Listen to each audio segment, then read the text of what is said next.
Assalamualaikum warahmatullahi wabarakatuh. Alhamdulillahi rabbil alamin. Wassalatu wassalamu ala ashrafil anbiya'i wal mursalin wa ala alihi wa sahbihi ajma'in. Subhanaka la ilma lana illa ma'allamtana innaka antal alimul hakim. Rabbi shrah li sadri wa yassir li amri wahlul 'uqdatam min lisani yafqahu qawli. Alhamdulillah yang saya hormati barisan kepimpinan Surau At-Taqwa Fasa 1M Bandar Tasik Kesuma Beranang, gitu. Yang saya hormati Tuan Imam, terima kasih kepada Tuan Imam yang menjadi imam kepada kita semua. Mudah-mudahan Tuan Imam diberikan kebaikan dunia akhirat, diberikan kejayaan, diberikan syurga kepada Tuan Imam, juga kepada jamaah sekalian. Kita berdoa kepada Allah, kita mohon syurga Allah. Semua nak masuk syurga ni, tu yang semua cari dinding masing-masing. Alhamdulillah. Tapi seheran perempuan ni tak cari dinding, tuan-tuan. Saya tengok di mana-mana tompek, tuan-tuan sekalian, perempuan tak cari dinding. Hebat perempuan ni, hebat akak-akak ni, kuat dia. Saya tak jumpa lah, tuan-tuan, sepanjang saya kuliah ni. Kalau jumpa tu luar biasa lah. Lelaki sebab sejak azali, tuan-tuan, memang macam tu. Saya pun sama juga, duduk dinding juga dulu, sama je, nak menyandar. Paling sedap tidur lah kan. Tidur tu yang paling nikmat sekali. Okey, tapi tak apalah. Hadis ke-31, menunaikan hajat orang lain adalah akhlak Nabi sallallahu alaihi wasallam. Lepas kita mendengar hadis ni, yang tukang baca ni kena amal juga. Jangan main baca saja. Jangan suruh-suruh orang, dia tak buat. Cakap bukan main power, tapi tak buat. Yang kita bimbang kan. Arah orang senang, kau buat tak? Tak. Apa lah. Kan? Manusia sekarang macam itulah. Cakap senang, nak buat susah, tuan-tuan. Termasuk yang bercakap ni, cakap senang, nak buat payah. Baik. An Abi Hurairah radhiyallahu anhu anin Nabiy sallallahu alaihi wasallam qala man naffasa an mu'minin kurbatan min kurabid dunya nafsahallah anhu kurbatan min kurabi yaumil qiyamah wa man yassara ala mu'sirin yassarallahu alaihi fid dunya wal akhirah. Rawahu Muslim. Apa cerita dia tu? Ini cerita daripada Abu Hurairah radhiyallahu anhu dari Nabi sallallahu alaihi wasallam. Tuan, bukan daripada orang lain ya, dari Nabi ni. Baginda bersabda, barang siapa melapangkan orang yang mukmin dari suatu kesusahan daripada kesusahan dunia, nescaya Allah Ta'ala melapangkan daripadanya akan kesusahan dari kesusahan hari kiamat. Ini nombor satu. Hebat, teman-teman sekalian, balasan ni. Yang nombor dua, dan barang siapa memudahkan atas orang yang sedang dalam kesusahan. Dia susah, kita mudahkan. Yang tadi dia susah, kita lapangkan. Sama ya, lebih kurang. Tapi ada maksud yang berbeza. Nombor 2, dan barang siapa memudahkan atas orang yang sedang dalam kesusahan, apa balasannya? Maka Allah Ta'ala akan memudahkan ke atasnya daripada kesusahan dunia dan di akhirat. Dua-dua dapat, tuan-tuan. Masya Allah. Seperti mana saya sebut tadi, cakap senang, nak buat ni susah, tuan. Sebab ada kita ni mementingkan diri sendiri sebab 3 perkara. Pertama, nafsu yang kawal. Yang kedua, syaitan yang goda. Ketiga, manusia yang hasud. Tak jadi.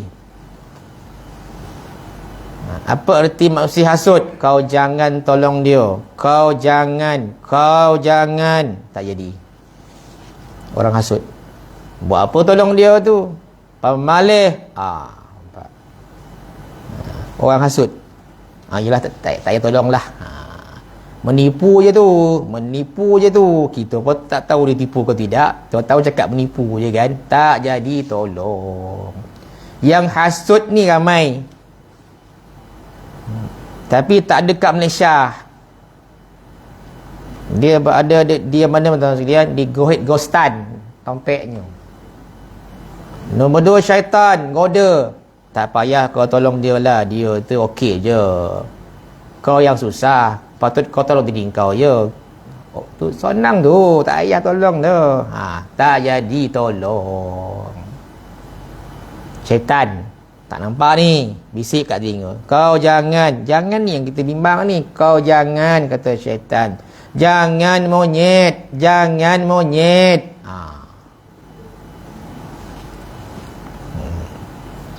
Yang ketiga, nafsu. Ni diri sendiri. Tak payah. Nafsu ni lah yang paling teruk sekali, tuan-tuan, yang menghasut diri sendiri. Inilah penghalang daripada melaksanakan apa yang Nabi sebut ni.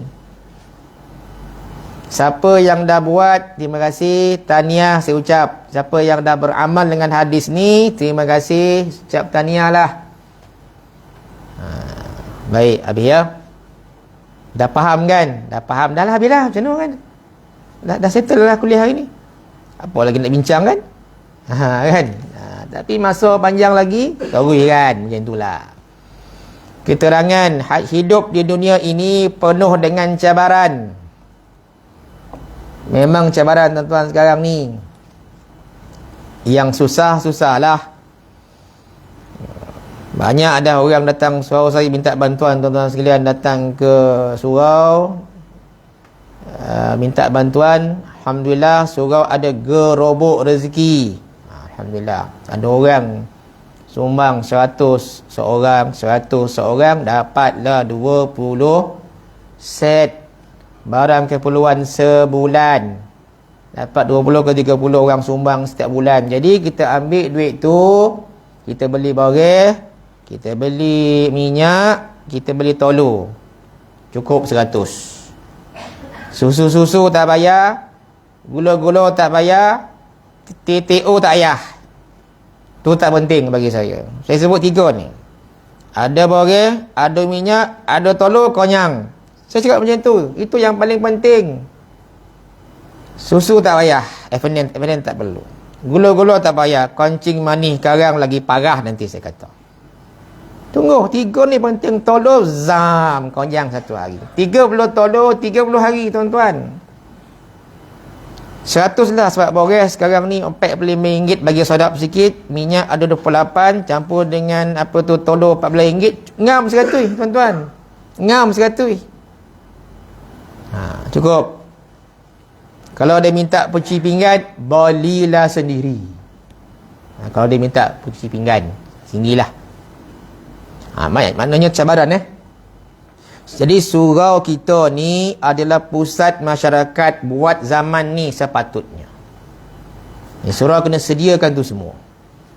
Maknanya kena bincang dengan AJK, dapatkan duit daripada orang-orang kaya dekat fasa ni. Dapatkan duit tu dulu, baru balik, umumkan siapa yang susah, mai datang. Ambil nama, catat nama, telefon. Kalau dia datang sekali cukup, bagi orang lain pula tuan-tuan. Kita ada borang dia. Ini borang untuk orang yang menipu, ada. Ambil nama dia, rupanya nak berniaga. Berniaga tak nak kita tolong sangat. Kita bantu orang yang susah nak makan, berniaga. Dia kenapa hari-hari minta tolong ni? Heran kita lah. Nak tolong tak topong, rupanya dia berniaga. Maka kita pun blacklist lah orang tu sementara waktu.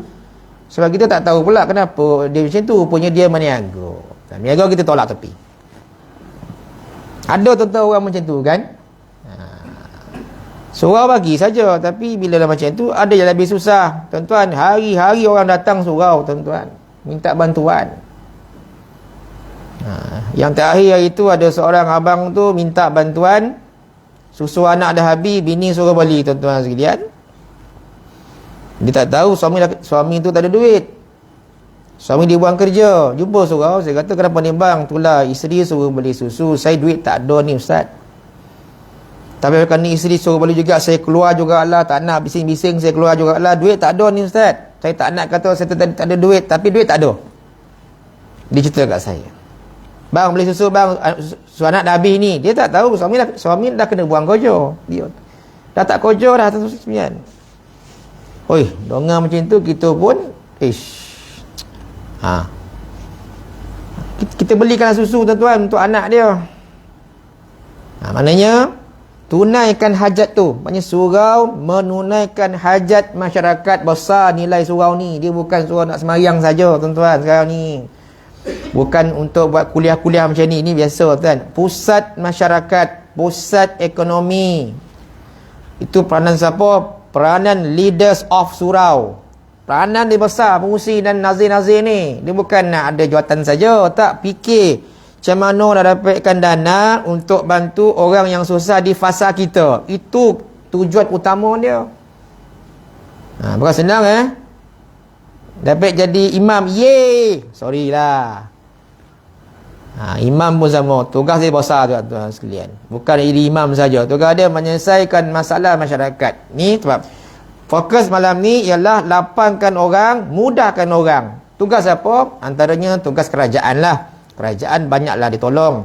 Kerajaan negeri, daerah, turun ke ketua kampung, ketua kepada masyarakat, KRT, pusat penduduk, surau, lorong, badan-badan NGO, semua tu tolong tuan-tuan sekalian, memudahkan orang. Okey, satu persatu datang menghadapi kita.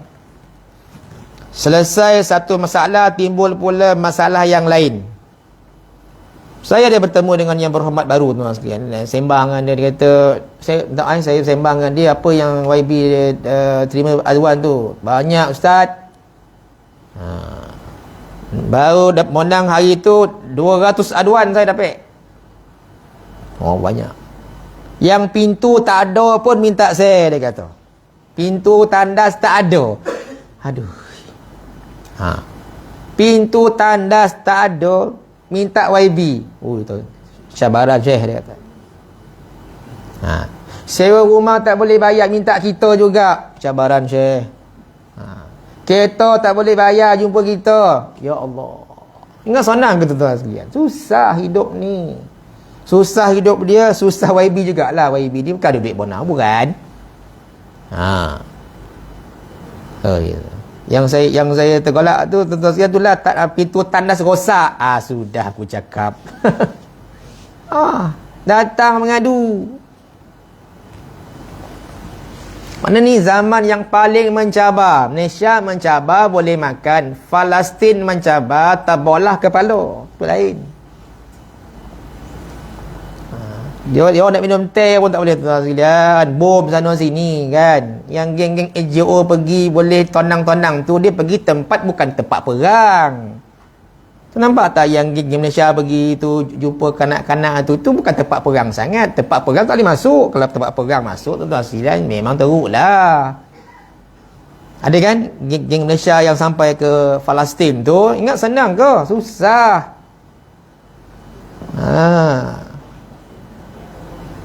Bersenang lenap ke sana, apa, ambil selfie, ambil gambar, memberi budak makan. Yes, tapi bukan tempat perang, tuan-tuan sekalian. Tempat perang yang boleh masuk tempat perang geng-geng tu je, geng-geng Al-Qassam, Hamas, geng-geng Israel tu lah yang boleh masuk. Yang hospital pun dibom, tuan-tuan sekalian. Tak selamat, tuan-tuan. Jangan main-main. Ada yang besar, ada yang kecil. Apa tu masalah? Ada yang mampu untuk kita hadapi. Ada yang kita terpaksa memerlukan bantuan orang lain. Baru-baru ni ribut dekat Beranang, tuan saya jumpa orang kuat dekat sana lah. Saya masuk Beranang, tuan sekalian, saya jumpa. Walaupun kita ni bukan nak tolong sangat, tuan-tuan sekalian, saya jumpa. Macam mana dengan orang kampung ni? Tahu ustaz, dah mula rumah ustaz, satu rumah ni kurang-kurang lah, dia kata. Paling koman-koman pun paling tinggi maksimum 60,000. Tahu tuan sekalian, atap habis semua, nak kata atap bukan murah. Ada bantuan? Memang tidak ada bantuan sangat. Cuma kami usaha cari NGO, cari YB, cari ahli parlimen, cari sesiapa yang kaya-kaya ni, minta tolong sangatlah. Tolonglah. Ini hadis ni, mudahkan orang lain ni, tuan-tuan sekalian, waktu ni lah. Tuan-tuan sekalian, azab pun. Yang senang-senang lah, tuan-tuan sekalian. Tuan-tuan senang kan? Tuan-tuan senang, betul lah. Yang susah ni, yang susah ramai, tuan-tuan sekalian. Okey. Maka bila takdir datang menimpa kita dan masalah demi masalah masih bertumpu di hadapan kita, ketika itulah kita menjadi panik dan susah, maka kita sangat mengharapkan bantuan orang lain. Baik tuan-tuan, ada 5 perkara yang kita mesti tunaikan. Pertama, tunaikan hajat keluarga terdekat dahulu. Ini hierarki yang patut kita tolong, tuan-tuan. Keluarga terdekat siapa? Adik-beradik. Adik-beradik kita bukan semua senang ya. Tuan-tuan mesti ingat. Tuan-tuan senang, alhamdulillah Allah bagi rezeki. Yang lain tu ada yang susah. Adik kita yang kena halau pada rumah sewa pun ada. Ada tuan-tuan sekalian, ada saya jumpa. Kena halau, tuan-tuan tak boleh bayar sewa. Adik-beradik. Adik seorang ni, tuan-tuan sekalian, kena halau, merempat. Alhamdulillah 5 adik-beradik tolong. Tu patut tolong dulu berbanding luar negara tu. Luar negara nombor 2. Palestin tu patut nombor 2 lah dulu. So adik-adik susah kan? Kita ada WhatsApp group sepupu sepapat kan, ada yang susah, tolong dulu sepupu kita kan. Makcik kita yang tak bergaji, tolong dia dulu. Okey, settle Yang kedua adik-beradik lah. Yang ketiga jiran. Tuan-tuan, jiran kita tolong tengok-tengok sikit, tuan-tuan. Ada yang susah tu. Saya setiap kali balik daripada kuliah mesti bawa makanan daripada surau. Banyak, hari-hari saya bawa. Rupanya ada jiran saya yang susah, tuan-tuan sekalian. Cakap rumah, tolong bagi jalan sebelah. Kenapa nak bagi jalan sebelah? Awak ni kan banyak ni, saya kata. Bagi sebahagian. Kita bagi, dia nak tu. Cuba telefon. Isi pun call. Akak nak tak dekat? Saya nak lah. Tuan-tuan, dah pukul 11 malam, tuan-tuan. Nak artinya apa? Dia nak makan. Rupanya lapar. Jiran saya ni jiran saya bukan semua senang. Walaupun rumah 2 tingkat, bukan semua senang. Nama dia 2 tingkat. Hutang bertingkat-tingkat. Alhamdulillah, tuan-tuan sekalian, saya bawa balik makanan banyak daripada surau-surau. Saya tak makan lah, tengok apa nak bagi. Bagi jiran lah. Cuma surau ni je saya tak bawa balik. Sebab dah kena baham dekat meja makan. Kan? Surau lain, tuan-tuan sekalian. Dia lain. Ustaz makan lain, bungkus lain. Surau lain. Ui. Surau ni belum lagi. Soalan tuan-tuan sekalian, ya Allah, siap bungkus lah ustaz ni, bungkus buat balik. Ya Allah, banyak ini untuk isteri ustaz, nanti dia tanya. Tuan-tuan, dia mudahkan kita. Isteri, bang, mesti malam ni tak payah masak. Yalah, dia tahu dah surau ni dia takkan masak sebab mesti bawa power punya. Surau ni tak ada, surau ni rasa tak ada kan? Tak ada. Dia masak. Orang dah tahulah, radar saya bagi semua dia tahu. Surau ni bagi, surau ni bagi. Saya tahu, dia tahu perjalanan hidup saya. Malam ni tak payah masak, dia kata. Kenapa? Abi bawa balik makanan. Sekali tak ada. Bayang tuan sekalian. Nama tak bagi pula? Terlupa agak tak, surau tu, ya Allah. Ada beberapa surau lah tuan sekalian yang saya sampai, ya Allah, kata tak payahlah buat macam ni. Tak apa Ustaz makan sodap-sodap, rumah akan terliur nanti. Ni bawa balik bagi orang rumah tau. Dia ingat orang rumah kita. Kita tak ingat orang rumah kita. Orang lain ingat orang rumah itu. Hebat pengurusi surau ni.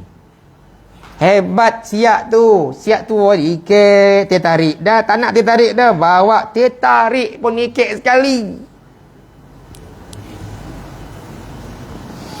Yang keempat, rakan sejawat, tolong tunaikan rakan. Tuan-tuan ingat, kawan-kawan kat pejabat tu ingat sana ke? Tuan-tuan, ada yang minta kita pinjam duit tu.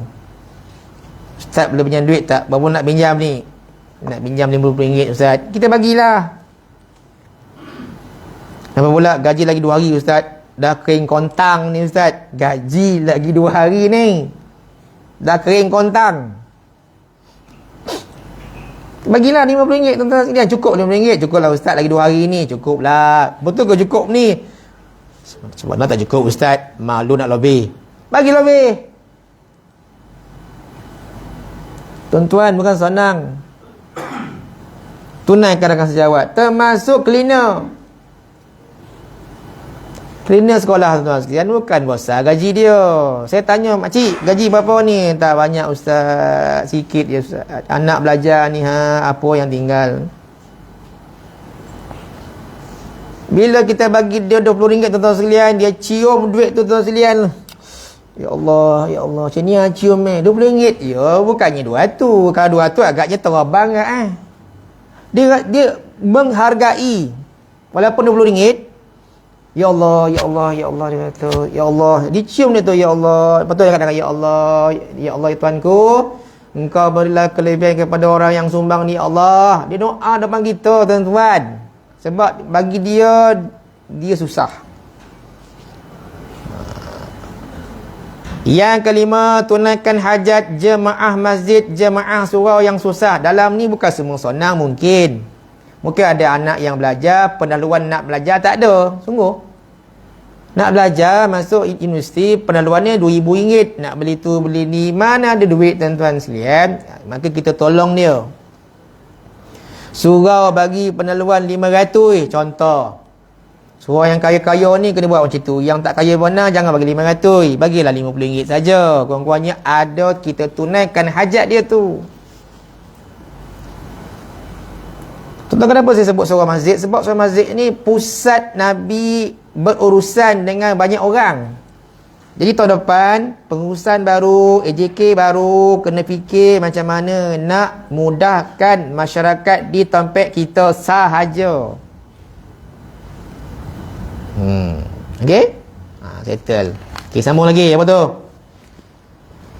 Maka kita sangat mengharapkan bantuan orang lain. Maka barang siapa yang melapangkan suatu masalah yang sedang dihadapi oleh seorang muslim, maka Allah akan membalasnya dengan balasan yang lebih baik daripadanya, iaitu melapangkannya dari masalah yang dihadapinya di akhirat nanti. Akhirat besok tuan-tuan akan dapat balasan apa? Balasan syurga daripada Allah Subhanahu Wa Taala. Walaupun dia tak bangun malam, walaupun dia itu tak baca Quran benar, tapi dia banyak tolong orang tuan-tuan sekalian, Allah akan bereskan tuan-tuan di padang mahsyar, masuk syurga dengan senang. Saya ingat lagi tuan-tuan sekalian, apabila saya dalam kesusahan atas motor di highway tuan-tuan sekalian, tayar okey, apa tu, enjin mati tengah jalan. Tuan-tuan, azab tolak motor highway, saya dah rasa dah panik. Nak pergi kerja tuan-tuan sekalian, mati pula motor tu tengah-tengah highway. Tuan-tuan, tolak, ya Allah, jauh lagi ni, ya Allah, nak menangis tuan-tuan sekalian, tolak. Terus bila saya jumpa orang tolak motor kat highway, saya boleh berhenti, tapi nak tolak tak pandai. Bang, nak tolak tak pandai bang, macam mana ni bang? Tak apalah, saya tolak lah. Nak tolak pakai kaki tak reti tuan-tuan, tak pandai. Tolak kita, ditolak dia, tu masalah. Tuan-tuan, saya doakan orang yang tolong saya, tuan-tuan sekalian. Saya doakan dia syurga lah budak tu. Dia berhenti, tuan-tuan sekalian. Dia berhenti. Kenapa ni bang? Dia tak tanya. Bang, saya tolak tarawih. Dia tak tanya apa kenapa dia tolak tarawih. Dia berhenti. Saya pun takut sebab tuan-tuan sekalian, dia muka dia, tuan-tuan sekalian, banyak parut tu. Parut banyak ni, muka gelap hitam, tuan-tuan sekalian. Seluar koyak. Dia tolak saya sampai ke bengkel. Laju lah tu. Dia naik RZ. Saya naik motor kap dia. Laju tuan-tuan sekalian. Masya Allah. Dia tolak motor kita guna kaki. Ya Allah.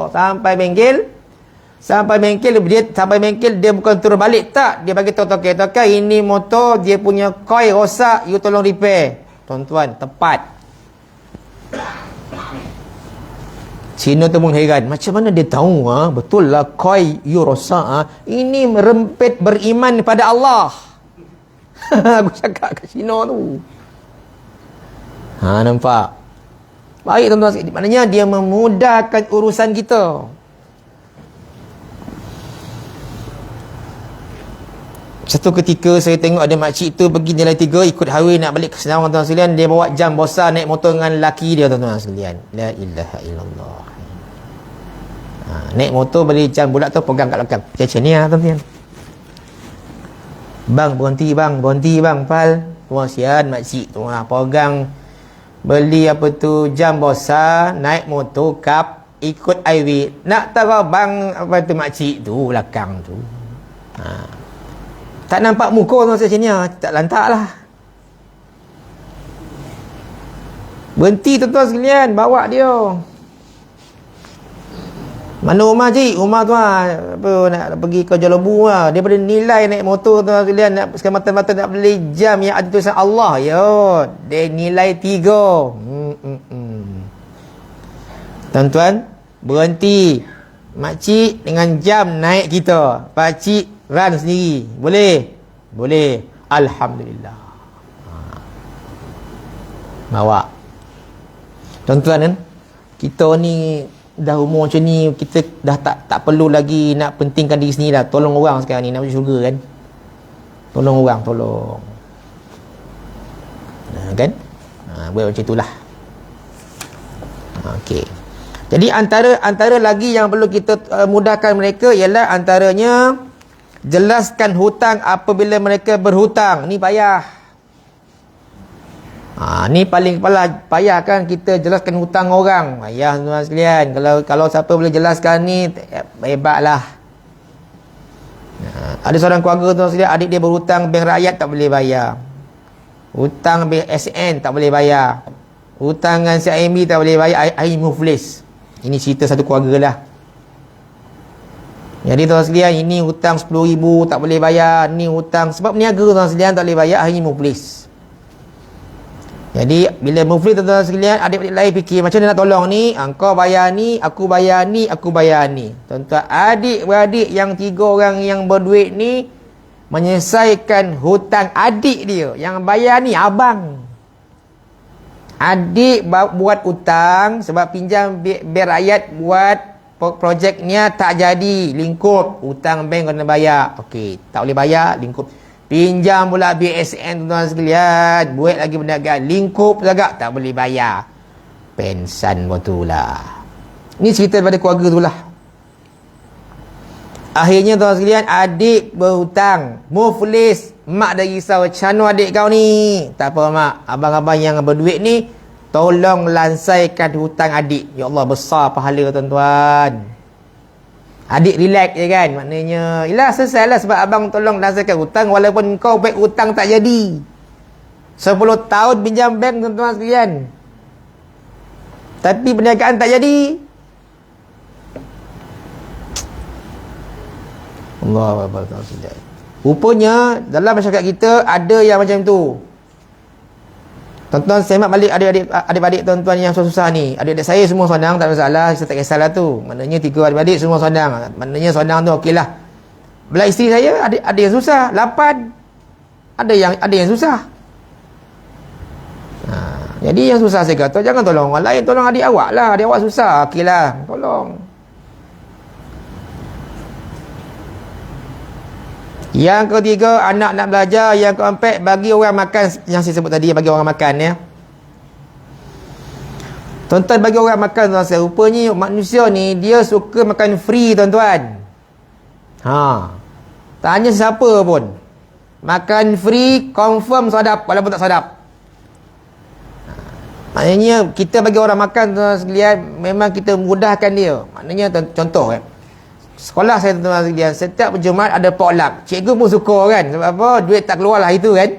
Alhamdulillah, ya Allah, hari ni esok ada potluck lah. Kau buat apa? Tak bawa apa-apa, aku buat makannya. Dia tak boleh bawa, tuan-tuan sekalian. Kita boleh tak apa, kau tak boleh bawa, aku makan saja. Maknanya apa? Dia suka ada potluck tu setiap Jumaat. Besok ada ni. Ustaz buat apa? Rahsia. Apa? Rahsia saya jawab. Yang lain macam-macam. Ni lah. Lasagna. Apa bodoh. Tak pernah aku jumpa lasagna ni. Apa bodoh makanan ni. Tak tahu lah. Saya pun tak tahu, tuan-tuan sekalian. Entahlah. Lala cakap, Umar nak buat apa ni? Kari pap je lah. Buat kari pap lah esok. Okey. Tuan-tuan maknanya kita tunaikanlah hajat, tuan-tuan sekalian. Pergi kantin. Bang, hari ni saya belanja semua tak payah bayar. Tapi diam-diam tu, jangan cakap siapa. Baik. Orang cikgu suruh pergi kantin, tuan, nak bayar, tak payah bayar, dah ada orang bayar. Siapa bayar? Rahsia. Kau cakap siapa bayar? Kau cakap siapa bayar? Rahsia. Kau cakap. Payah. Cikgu-cikgu ni dia nak tahu siapa yang bayar. Nak tahu sebab apa? Nak ucapkan tahniah dan doa dalam WhatsApp grup rasmi. Tu yang tak tahan tu. Terima kasihlah yang sumbang makanan ini. Semoga dipanjangkan umur, dimurahkan rezeki dan diberikan kepada dunia akhirat. Amin amin. Copy paste 40. Padahal tak tahu siapa pun yang bagi tu. Sebab sekolah saya ni ada beberapa cikgu yang suka belanja cikgu makan seminggu. Nak bayar je tak payah bayar. Siapa yang bayar ni, ya Allah? Besok nak bayar tak payah bayar. Siapa yang bayar ni? 5 hari, tuan-tuan. Kita Allah, RM50 tersimpan dalam poket, nak keluar tak boleh. Sebab ada orang bayarkan. Maknanya dia melapangkan kita. Kan? Di sekolah saya lah, ni ada cikgu-cikgu ni yang memang suka bersedekah, suka melapangkan orang, tuan-tuan sekalian. Hari-hari bawa kuih dekat bilik guru. Kuih hari-hari ada, sampai kencing manis. Kuih lapis, kuih talam 2 buka, macam-macam. Tengok kan? Seronok tuan sekalian bila orang baik-baik, tuan sekalian, kita doa kan.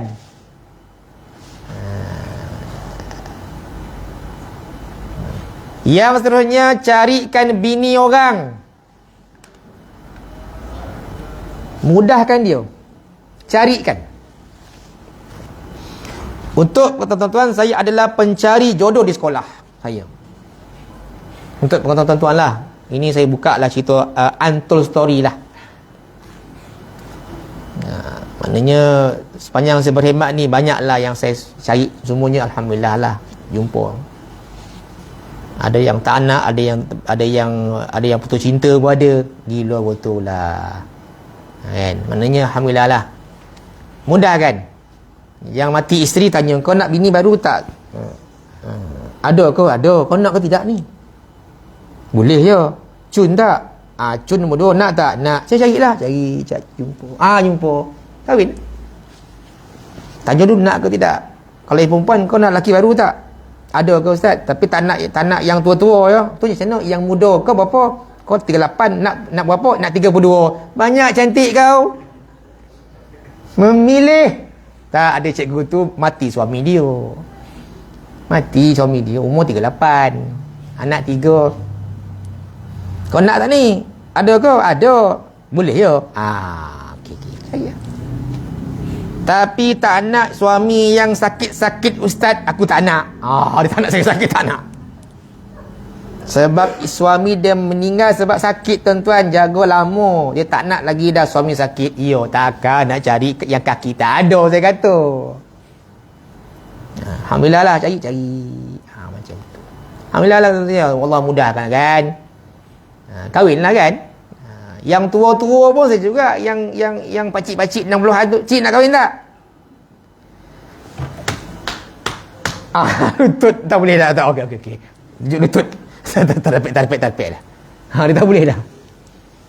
Susah pakcik tak ada bini ni, makan di mana? Makan kodai jelah. Okey, settle. Okey, tak apa.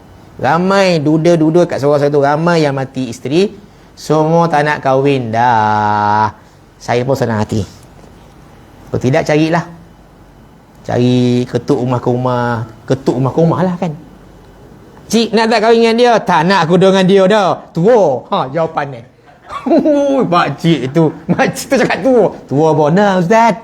75. Dia 65 betul kan? Ngam lah tu. Tua ustaz, payah. Tak jadi.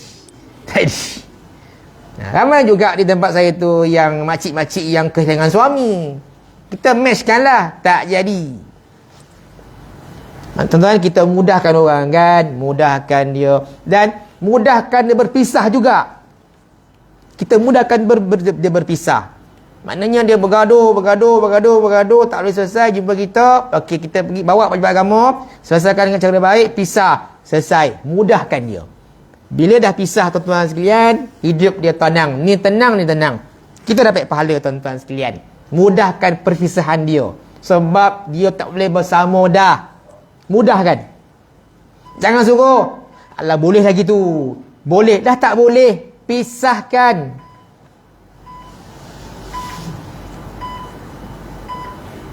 Jadi, malam ni dia punya cerita tuan-tuan sekalian. Fokus dia saya sebut lagi. Tuan-tuan amalkan lepas ni. Dalam hidup kita ni sebelum kita mati tuan-tuan sekalian, lapangkanlah orang yang dalam keadaan kesusahan. Lapangkanlah. Tuan-tuan boleh lapangkan, dia rasa logo tuan-tuan sekalian, okey. Contoh imam datang orang, jumpa imam lapangkan orang tu. Imam, malam ni imam free tak? Free. Kenapa? Boleh tak bawa tarik rumah saya? Boleh. Lapang dia. Imam tu. Imam tu dapat pahala besok. Imam boleh tak baca doa kahwin besok anak saya? Boleh. Lapang jiwa dia. Imam tu. Imam boleh tak besok tahnik cucu saya bila 8 pagi? Boleh. Lapang dia. Alhamdulillah ada orang nak tahnik anak cucu saya. Imam tu lah telah melapangkan orang lain. Pahala kat dia banyak imam-imam ni. Bukan imam yang tak boleh. Kau siapa? Imam macam ni tak nak. Kita imam mesti melapangkan orang, memudahkan orang. Imam-imam dekat surau-surau kat Selangor ni. Jangan kita tak melapangkan orang, lapangkan kalau boleh. Dan saya sebagai imam tuan sekalian, sepanjang saya jadi imam tuan sekalian, ada beberapa term yang saya tolak. Selebihnya saya cuba melapangkan jemaah punya masalah. Apa saja cakap yes, boleh. Kat belakang, weh, tolong aku boleh tak? Call kawan, minta ganti. Okey? Tuan-tuan, itulah malam ni kita punya kuliah tentang tunaikan hajat orang yang memerlukan, insya-Allah. Bulan depan tuan sekalian, hadis ke-32 di bawah tajuk sikap Nabi, iaitu berani dan berdisiplin dalam hidup. Ini akhlak Nabi. Ini Nabi ni orang yang berdisiplin, orang yang berani. Kita akan baca hadis ni bulan depan, insya-Allah. Assalamualaikum warahmatullahi wabarakatuh.